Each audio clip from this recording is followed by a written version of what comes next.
One gaming world I would never ever want to live in is Animal Crossing New Horizons.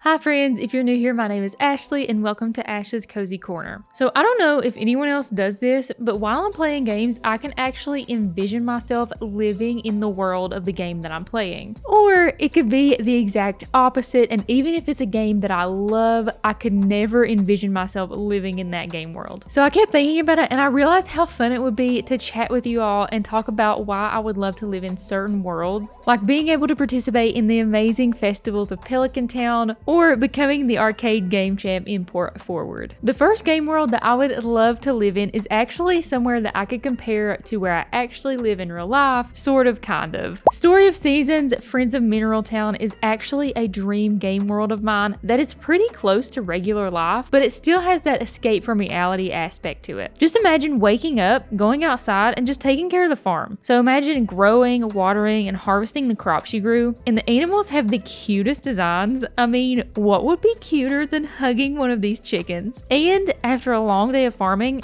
there's a free hot springs just a small walk from your house. I've always wanted to experience a natural hot spring, so I had to mention that. If farming isn't really your thing, Friends of Mineral Town has the solution. 2 words, nature sprites. All you have to do is befriend these little guys and boom, no more responsibilities on your farm. So if you want all the glory of having and taking care of a farm without actually taking care of it, you can do so in this game world. Another thing I really love about Mineral Town is how close everything is in this town. I love small towns. They honestly remind me of a perfect Hallmark movie, and this town does as well. You can walk to everything and everyone knows everyone. Plus, you can get from the beach to the mountains in no time. Talk about options. Who wouldn't want to live in Mineral Town? I mean, honestly, the only bad thing I can think of in this game world is Rick. But I mean, we can just ignore Rick, right? The next world might not be a world that everyone would choose to live in, but I 100% would live in the world of Ooblets. I absolutely love Badgetown and Port Forward. Like I mentioned earlier, how cool would it be to become the arcade game champ in Port Forward? Without cheating and paying the girl to hack the scores, of course. Honestly, being able to plant the Ooblet seeds and then have so many little companions around to follow you and to help you with your farm is just the coziest thing. The world of Ooblets is also extremely unique, with the random crops like fluty flowers and sweetie beaties,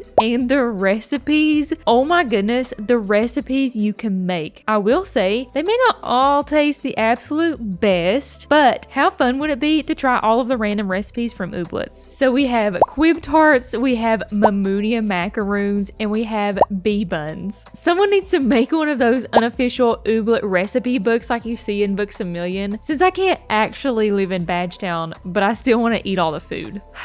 So the next one is Stardew Valley, because of course I would live in Pelican Town. Who wouldn't live in Pelican Town? Seriously, if you wouldn't live in Pelican Town, I need you to tell me why in the comments below. And before you say it, I know that both Stardew Valley and Friends of Mineral Town are both farming games and they're both farming worlds, but Pelican Town and Mineral Town are so completely different in my brain. That's why I included them both in this list. Let's start off with the most obvious reason anyone would want to live in Pelican Town, and that is the Junimos. Yes, those little cute forest spirits that just want some items from you and then in return restore the community center back to what it used to be. How freaking cute is that? The festivals in Stardew Valley can also not even be compared to. I love every single one. However, my favorite festival has to be the night market. Imagine getting to walk around all of the unique shops set up, or deep sea fishing in a submarine. Experiencing that would just be the icing on the cake. Let's also not forget about all of the adventures you can have in Pelican Town, like exploring the mines or befriending Crovis. There's just something so magical about the town and all of the different seasons of Stardew Valley. Every season brings so much fun and excitement. One last thing we cannot forget is that Sebastian and Elliot live in Pelican Town. That is reason enough to want to move there. Of course, there are some games that look to have some amazing worlds to live in, but they are not released yet. Games Games like Puff Pals, Island Skies,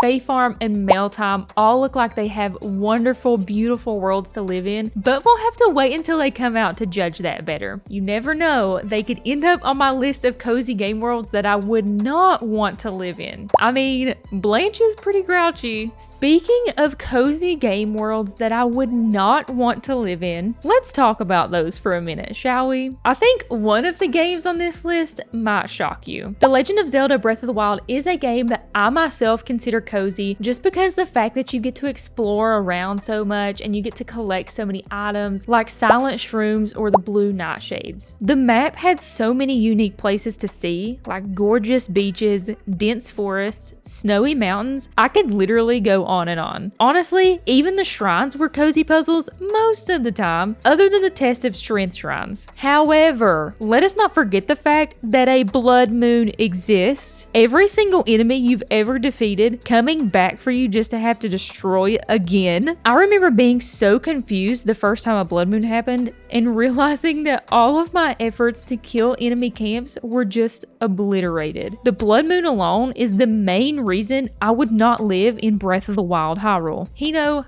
I'm looking at you. Just imagine how cozy Hyrule would be if we could just destroy everything and then explore to our leisure. Sadly, that's not the case. Also, we just can't ignore the Guardians wanting to destroy everything that moves. So yeah, maybe not the best game world to live in. Okay, so this next one might come as a shock to some of you. One gaming world I would never ever want to live in is Animal Crossing New Horizons. Yes, I actually said it, and I'm actually sad that I said it out loud. Hear me out. Animal Crossing is all sorts of cozy. Every cozy YouTuber you know has Animal Crossing super high on their favorites list, including me. Because I mean, you're just on your island, tending to your flowers and garden, decorating to your heart's content, making friends with the new villagers, landscaping. Gosh, all of that sounds so cozy, right? Until it's not. Do I dare speak bad about Tom Nook, the greedy capitalist trash panda who somehow entices you to move to a barren wasteland of an island and then forces you to pay for a house, which you don't have when you get there. You only live in a tent for goodness sake. And let's not forget the insane amount of bugs on this deserted island. Tarantulas can stalk you, bite you, make you pass out, and then when you wake up not remembering anything, and God knows there's nobody around to help you in that state. Speaking of waking up, what about when some random child comes and changes the date or time of your island, and one day it's summer and the next time you wake up it's winter, and you're like, why can you change the time? Oh yeah, let's also not forget the island is haunted by a literal ghost. There's a crazy clown named Pietro that can just freely move to your island and live there. And if you wanted to get away to another town or city, well, you can't, because you only have access to other deserted islands. Or technically, islands with a few inhabitants,